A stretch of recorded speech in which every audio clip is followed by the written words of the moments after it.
멀쩡한 의사들의 본격 재능 낭비 프로젝트 나는 의사다 시즌4 보이는 라디오입니다. 오늘 우리가 약속이 난 듯이 다 푸딩딩한 옷을 입고 왔군요.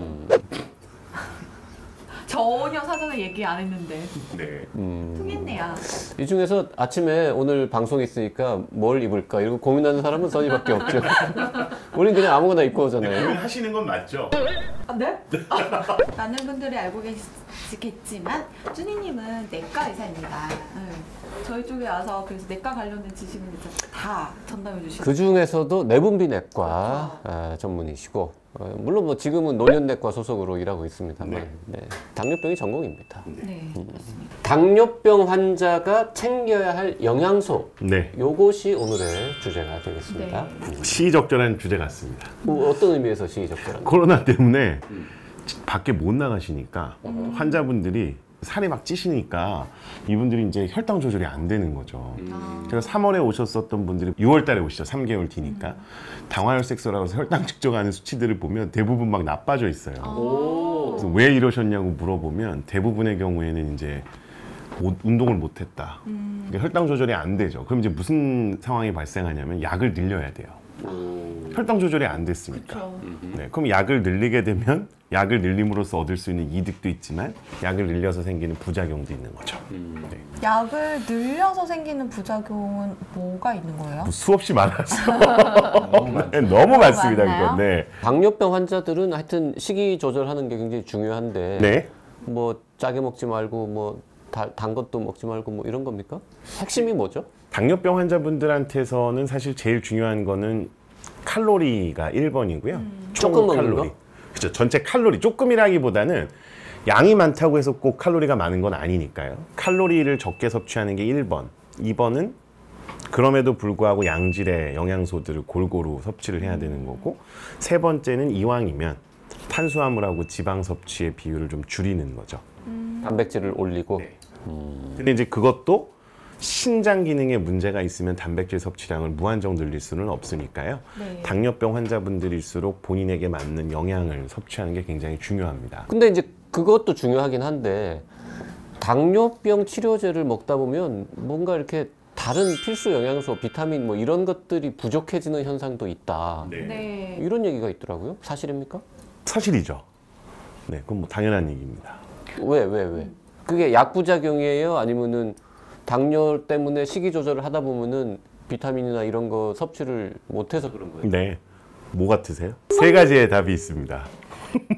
다시 잠깐만, 세 가지가 있대잖아. 그러니까 세 가지는 다시. 아니 봐봐, 세 가지는 이걸 거야. 1번, 2번 둘 다. 되게 이렇게 되면은 둘 다가 답이야. 알겠지만 1번, 2번 둘 다.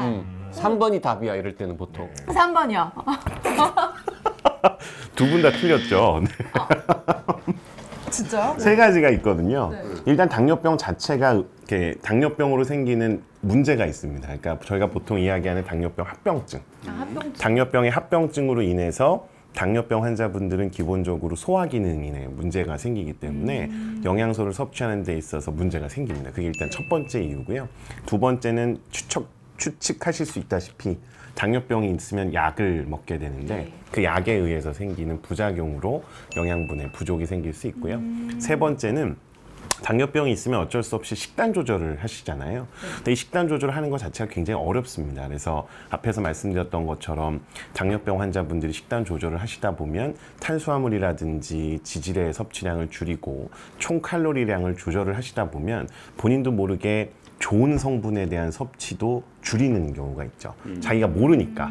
그러다 보면 섭취해야 되는 영양소 중에 필수 영양소가 줄어들게 되고 그 과정에서 이제 영양소의 부족이 발생할 수 있습니다. 영양소 섭취를 좀 못하거나 소화 기능이 떨어지는 거는 모든 당뇨병 환자가 똑같을 텐데 약 부작용이라면, 약의 영향이라면 무슨 약을 먹느냐에 따라서도 달라집니까? 그럼? 달라집니다. 네.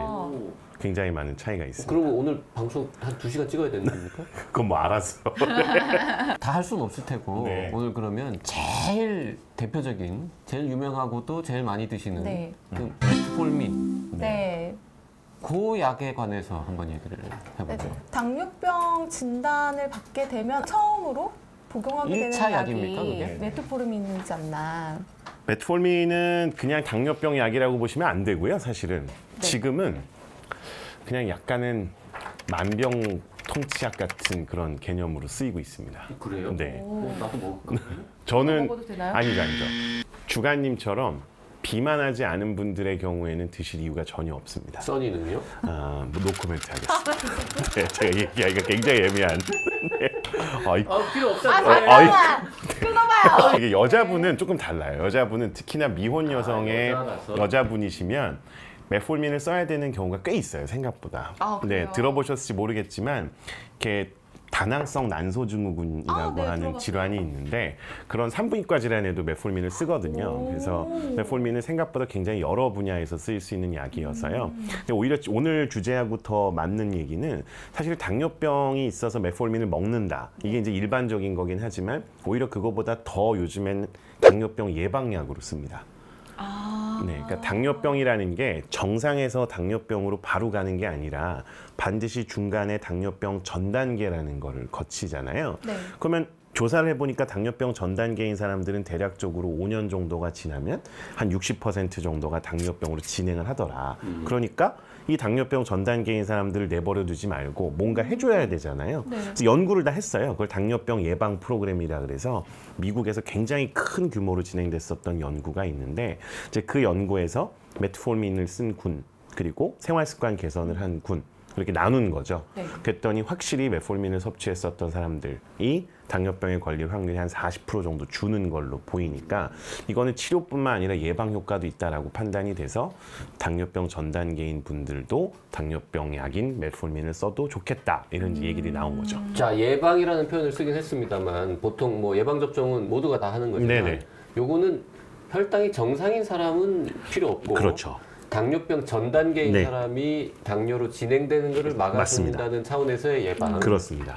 그러면 2차 예방의 개념이죠. JYP는 아직은 먹을 안 필요가 하셔도 없는 돼요. 이제 주간님 제가 건강검진을 아니까 결과를 아니까 이렇게 말씀드리는 거고 써니님은 이제 건강 상태를 제가 모르니까 외형적으로 판단하는 건 절대 아닙니다. 네, 그건 꼭 말씀드리고 싶습니다. 건강검진 결과라든지 피검사 결과를 제가 모르니까. 지금 눈동자를 일층하고 마주치지 못하고 계세요. 눈이 흔들립니다. 네, 제가 눈동자 이렇게 봤어. 우리나라에서 당뇨병 혹은 당뇨병 전 단계인 환자는 뭐 100만 단위 아닙니까? 엄청 많죠.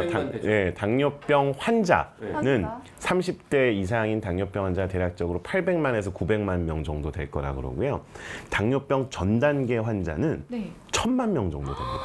그 합치면 한 1,800만. 1800만 정도 되는 거죠. 그 중에서 메트폴민을 드시는 분이 예를 들어서 5분의 1만 된다고 해도 네. 굉장히 한 많아요. 4, 500만 메트폴민을 명 드시는 거죠. 분도 100만 단위네. 메폴민을 드시는 분은 조사해 보면 한 600만 명 정도 될 거예요. 네. 왜냐하면 많아요. 잡히지 않는 환자분들도 진짜 많아요. 근데 메폴민을 그냥 안 쓰는 당뇨병 환자는 거의 없다. 거의 기본적으로. 없다. 정말 치명적으로 메폴민을 썼을 때 생길 수 있는 문제가 있는 경우를 제외하고는 그냥 다 쓰는 약입니다. 자, 메트폴민을 꾸준히 드시는 분들은 네. 비타민이 부족합니까? 네. 약 때문에? 네. 이유는 뭡니까? 비타민 B가 결국에는 우리 몸에 흡수가 되려면 이제 장에서 흡수가 돼야 되는데요. 장에서 흡수되기 전에 기존에 저희 위라고 하는 곳에 있는 특수한 성분이 있어요. 인트린직 팩터라고 하는 거랑 이렇게 비타민 B가 결합을 해가지고 그게 이제 장에 가서 흡수가 돼가지고 우리 몸속에 피를 타고 돌아다녀야 되는데 메폴민이 요거를 방해하는 걸로 되어 있습니다. 흡수가 안 되니까 피를 타고 돌아다니는 비타민 B의 수치가 떨어질 수 있는 거죠. 그래서 피 검사를 해보면 실질적으로 비타민 B가 부족한 사람들, 특히나 비타민 B 중에서도 네. 비타민 B가 여러 개가 있거든요. 네. 일반적으로 한 8개 정도 얘기하는데 그중에 비타민 B12번에 해당하는 코발라민이라고 하는 성분이 주로 떨어집니다. 네. 비타민 B 말고 네. A도 있고 네. C도 있고 네. D도 있고 D도 있고 E도 있고 K도 있고 그렇죠. 뭐 그렇잖아요. 네. 근데 그 그게 중에 다지? 또 있지는 않지. 뭐 여러 개가 있는데요. GH 이런 건 없잖아요. 그런 건 안 나와 있죠. 그러니까 그런 비타민이 다 떨어져요? 아니면 B만 떨어져요? 주로 비타민 B가 떨어집니다. 주로. 네. 그 그것도 특이하네요. 1, 2, 3, 그 6, 12 뭐 이렇게 여러 그 중에서도 개 12번. 유난히 12가 네, 많이 네. 떨어지고 네. 오, 그러면은 본인이 그동안 수많은 환자분들한테 메트폴민 처방을 했을 거 아닙니까? 네. 비타민 B가 부족해질 수 있다라고 알려드렸습니까? 알려드리는 거는 권고되질 않습니다. 왜요? 그거는 이제 이해를 하셔야 되는데 이제 비타민 B 그 중에서 12번이 떨어지는 거는 아까 이야기 드렸던 것처럼 피 검사를 하면 그냥 B12는 떨어져요. 근데 B12가 꼭 피 검사에서 떨어져 있다고 해서 그게 우리 건강상에 반드시 나쁜 건 아닙니다. 그리고 두 번째는 그 수치 자체가 어느 정도 선 이하로 떨어져야만 의학적으로 의미 있는 거거든요. 예, 개념을 조금만 더 말씀을 드리면 피 검사에서 비타민 B를 측정을 했을 때 그 B12의 수치가 낮다고 해가지고 우리 몸속에 그 비타민 12가 꼭 필요한 부분에 없다라고는 얘기할 수가 없어요. 무슨 얘기냐면 B12가 우리 몸에 들어온 다음에 피를 타고 돌아다니다가 B12가 가야 되는 세포로 들어가서 세포 안에 존재하면서 일을 다 하고 있으면 피 속에는 별로 없어도 실질적으로 일은 하고 있는 거거든요. 네. 그래서 요즘에는 비타민 B12만 측정하지 않고 비타민 B12가 실질적으로 부족해졌을 때 우리 몸에서 중요한 성분 중에 뭔가 문제가 생기면 호모시스테인이라고 하는 수치가 또 올라가요. 그래서 그 수치를 같이 봅니다. 그래서 요즘은 비타민 B12만 갖고 얘기하지 않고요. 얘기 안 하고 호모시스테인 수치가 올라갔는지를 보고 두 가지가 같이 문제가 있다. 비타민 B12는 줄어들고 호모시스테인은 올라갔다. 그러면 이거는 이제 치료의 필요가 있다고 보죠. 그래서 저희는 이거 다 가이드가 있는데요. 미국 같은 경우에나 우리나라에서는 보통 메폴민을 드시는 분들은 1년에 한 번 정도씩은 비타민 B12를 측정을 하죠. 그리고 거기에서 만약에 수치가 떨어져 있다? 네. 그러면 이제 진짜 문제인지를 보기 위해서 호모시스테인을 측정을 해서 호모시스테인이 올라가 있다. 그럼 이제 증상을 물어봅니다. 이게 비타민 B12가 떨어졌을 때 생길 수 있는 증상이 있는지 물어봐서 증상이 있다. 그럼 이제 약을 쓰죠. 그러면 비타민 B12가 떨어졌을 때 생길 수 있는 증상이 뭐예요? 비타민 B12가 하는 일 자체가 이제 제일 중요한 게 우리가 흔히 얘기하는 DNA와 관련된 역할을 해요. 그래서 세포 합성, 네. 유전자적인 부분에 있어서 이제 어떤 세포나 단백질을 만드는 데 중요한 역할을 하는데 그 중에서도 두 가지가 있죠. 첫 번째는 피와 관련된 거에 제일 중요한 역할을 하고 두 번째가 이제 신경에 영향을 줍니다. 그래서 비타민 B12가 부족해지면 빈혈이 생기고 한편으로는 신경에 문제가 생길 수 있죠. 그 당뇨병과 관련된 말초신경병증 네. 이런 게 있잖아요. 그렇죠. 그러면은 당뇨병 환자가 뭐 비타민 B12가 부족해지면 말초신경병증이 나타날 가능성도 있는 거예요? 물론이죠. 이게 제일 중요한 포인트고요. 그래서 저희가 당뇨병 환자분들한테서 아까 말씀드렸던 것처럼 거의 뭐 한 7, 80% 이상 메폴민을 드시는데 그분들 중에서 신경병증이 대략적으로 당뇨병을 한 5년 이상 앓으면 60-70%에서 말초신경병증이 생기거든요. 그래서 저희가 당뇨병성 신경병증이라고 그러는데 당뇨병 자체 합병증으로 생기는 신경병증하고 메폴민 등에 의해서 비타민 B12가 부족해지고 그걸로 인해서 신경에 손상이 생김으로써 발생하는 신경병증이 같이 겹치게 되면 저희가 흔히 얘기하는 증상이 확 악화될 수 있기 때문에 순서가 당뇨병성 신경병증이 의심되거나 그러한 증상을 호소하는 경우에는 메폴민을 복용하는 당뇨병 환자에게서 비타민 B를 측정하도록 권하고 그 다음 단계에서 호모시스테인을 측정하고 약을 쓰죠. 그래도 이건 정말 비타민 B12가 부족한 거다라고 판단이 딱 되면 그때는 비타민 B를 처방을 할 수 하시는 있죠. 거예요? 네. 처방도 합니까? 그럼요. 되게 많이 씁니다. 네. 그래요? 제 환자분들은 뭐 거의 다 쓰죠. 그냥 그 비타민 그 농도 뭐 레벨을 측정하고 호모시스테인 뭐 이런 거 측정하고 하려고 되게 복잡하니까 그냥도 비타민 종합 줄 수 비타민 있죠. 먹는데 줄 수 있습니다. 그냥 평소에 미리 먹으면 안 돼요? 됩니다. 그래도 돼요? 됩니다. 그래도 됩니다. 그러면은 이왕이면 A도 먹고 C도 먹고 B도 먹고 막 그래요? 뭐 아니면 그렇게도 B라도 하는데요. 먹으면 돼요? 이게 약간 조금 주의하셔야 될 점이 저희가 보통 종합 비타민이라고 하는 거를 복용하시는 데 있어서 유의하셔야 될 거는 네. 특정 비타민 성분은 과량이 돼도 사실은 문제거든요. 근데 요즘의 비타민들은 굉장히 양이 메가도즈라 그래서 엄청나게 많은 양이 들어있는 것들이 있어요. 그래서 그런 것들을 함부로 드실 필요는 없고 그래서 뭐 특정 비타민을 얘기하기는 어렵지만 어쨌든 우리나라에서 시판되고 있는 대부분의 종합 비타민 제제들은 드셨을 때 크게 문제는 없으니까 그냥 편하게 드셔도 되지만 뭐 항응고제를 드시는 분들이라든지 이러면 이제 비타민 K 같은 것들 때문에 또 문제가 생길 수 있고 하니까 용량을 보시고 결정하시는 게 맞습니다. 메폴민 장기간 드시는 분은 비타민 B를 드시는 게 네, 비타민 무난한 B 혹은 선택이고. 비타민 B가 들어있는 종합 비타민을 드시는 게 좋죠. 제가 생각했을 때 그거 같아요. 당뇨병 환자분들이 이제 식단 조절도 많이 해야 되고 약도 먹는 것도 많고 뭔가 그러면서 영양소에 대한 걱정도 많고 그쵸. 이러니까 관심이 되게 많으신데 솔직히 함부로 뭘 먹지 말아라 네. 이렇게 하니까 뭘 먹어도 되는지에 대해서 설명해 주는 게 중요한데 특히 비타민 B 지금 말씀해 주신 것 같은 경우에는 메트포르민을 복용하는 경우 떨어질 수도 있으니 만약에 이 방송을 보시는 분들 중에서 좀 불안하다 네. 이러면 그냥 본인이 비타민 B를 이렇게 사서 드셔도 괜찮을 것 같고 아니면 뭐 선물을 자녀가 뭐 부모님한테 선물을 해드린다거나 이런 것도 괜찮을 것 같네요. 딱 하면서 저희 나는 의사다 영상을 같이 이렇게 링크를 해가지고 내가 이걸 보고 내가 이걸 보고 샀다. 저희가 조사를 해보면 거의 한 건강검진센터에서 이제 그거 쓰잖아요. 근데 그 설문조사하는 거 보면 80~90%는 이미 드시고 계세요. 안 드시는 분이 오히려 되게 거의 없는. 네. 그 엽산이라는 거, 네. 그 임신 네네, 부들이 맞습니다. 많이 드시는 거. 그게 비타민 그것도 비타민 중에 하나죠.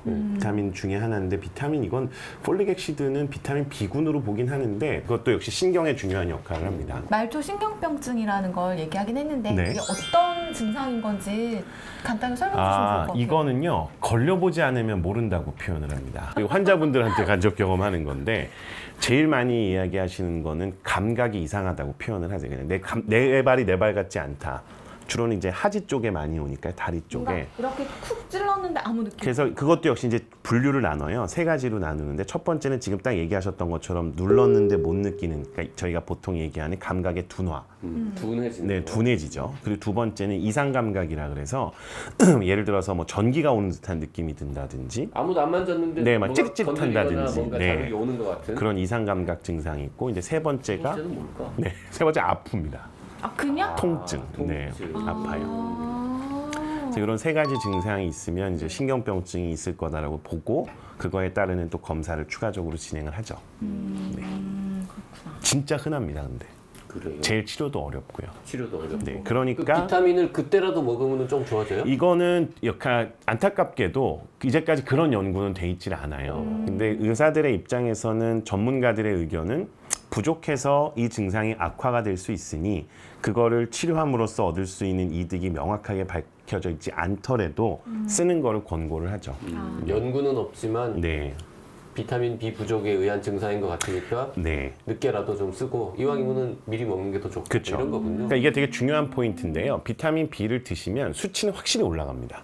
뭐, 비타민 B 피검사 수치는 무조건 올라가죠. 그건 100%예요. 근데 그게 중요한 건 아닌 것 그렇죠. 같아요. 그러니까 그게 올라가는 거가 일단 1번. 그럼 그게 올라가서 증상이 호전됐느냐가 2번인데 증상이 호전됐는지를 봤던 연구들은 어떤 건 좋아졌다 그러고 어떤 건 안 좋아졌다 그러니까 아직은 저희가 흔히 얘기하는 이견이 있는 거죠.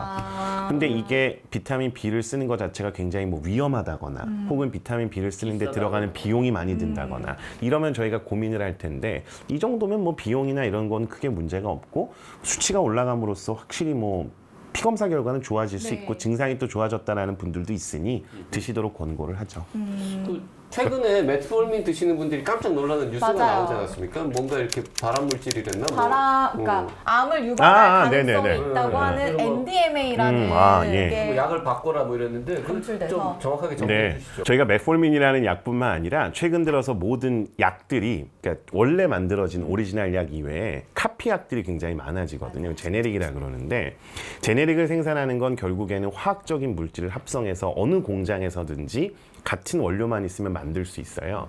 근데 저희가 뭔가를 음식을 만들 때도 깨끗한 주방에서 좋은 재료를 써서 만들어내는 음식하고 싼 값에 하는 음식하고 달라질 수 있듯이 약도 그렇거든요. 그래서 메폴민이라는 약이 워낙 가격이 저렴하고 원재료도 굉장히 싸다 보니까 일부 잘 관리가 안 되는 그런 원료를 쓰거나 생산 공정에 있어서의 문제가 있는 곳에서 이렇게 만들어진 메트폴민에는 NDMA라고 하는 그러니까 발암물질 성분들이 일부 포함이 될 수 있습니다. 근데 그게 메폴민 같이 오랜 기간 동안 많게는 뭐 길게는 30~40년을 복용해야 되는 약들은 축적되면서 실질적으로 큰 문제를 일으킬 수 있죠. 조금만 들어있지만 오랜 기간 먹으면. 그래서 이게 점점 뭐 다른 얘기랑도 연관이 됐으면 중국에서 생산되는 원료를 수입해다가 생산을 하면 이런 문제가 생기기가 쉬운 걸로 지금은 돼 있어서 원재료에 대한 안정성 부분도 고려를 좀 하셔야 되고 하기 때문에 그러니까 이제 의사들 입장에서는 제약회사가 어떤 회사인지도 자꾸 보게 되고 네, 약이 오리지널인지도 좀 보게 되는 그런 경향이 좀 있습니다. 근데 메폴민은 되게 오랜 기간 쓰시기 때문에 NDMA에 대한 부분들은 꼭 체크를 하시고 드시는 게 좋습니다. 이게 우리가 원하는 거는 모든 메트홀민에 다 그런 물질이 들어있느냐. 그건 아닙니다. 그러면 내가 먹고 있는 메트홀민이 그 물질이 있는 건지 아닌지는 어떻게 식약처에서 아느냐. 확인하실 수 있습니다. 홈페이지를 가서 내가 먹고 있는 약이 NDMA가 있는지를 보셔야죠. 지난번에 그 라니티딘이라든지 이런 제품들 같은 경우에 같은 이슈가 있었잖아요. NDMA 이슈가. 그때는 막 200품목이 넘고 막 이랬어요. 30개 정도 네. 품목이기 때문에 사실 본인이 먹고 있는 거를 확인하시기에는 그렇게 어렵진 않은데 이거를 찾아볼 수 또 있는 만약에 시스템은 좀 개선이 될 필요가 그 있다고 병원에서 생각해요. 일하는 분들은 자기가 처방했던 약이 거기 목록에 있는지 아닌지 바로 알 수 있습니다. 아시죠? 알 수 있어요? 네. 그러면 그리고 바로 다음번에- 처방이 금지돼요. 네. DUR 시스템에 의해서 처방이 금지되기 때문에 그 지금 먹고 있는 약은 남은 거는 가져가시면 됩니다.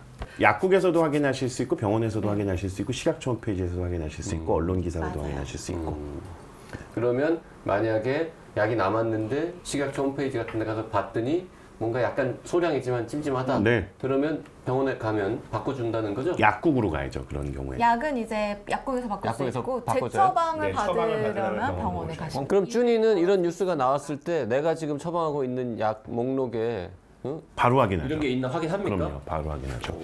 확인해 보니까 있습니까? 저희는 없었죠. 그건 뭐 제가 처방하는 것보다는 병원에 들어오지 않았었기 때문에. 네. 다행입니다. 그래서 그것도 전날 알았죠. 저희는. 왜냐하면 이제 회의를 들어갔으니까. 회의를 들어가서 당뇨병학회나 내분비학회에서 그쪽 회의 약제 평가 수능 나기 관련된 전에 알았던 겁니까? 알아서 바로 병원에 연락해가지고 리스트를 쭉 봤더니 다행히 없더라고요. 네. 근데 어쨌든 그 NDMA 성분이 들어있는 양은 굉장히 적은 거죠. 오래 먹다 보면 쌓이긴 쌓이더라고요. 네. 자, 오늘 메트홀민을 드시는 분들이 비타민 B가 부족해질 수 있다. 요거를 테마로 해가지고 방송을 만들어봤습니다. 그렇게 정리가 되나요? 이게 될 것 된 같습니다. 건가요? 네. 네. 뭐 저는 뭐 네. 의학바보 준이와 함께한 나는 사다 시즌4 오늘 방송은 여기서 마치도록 하겠습니다. 여러분 안녕. 감사합니다. 구독. 좋아요 알림.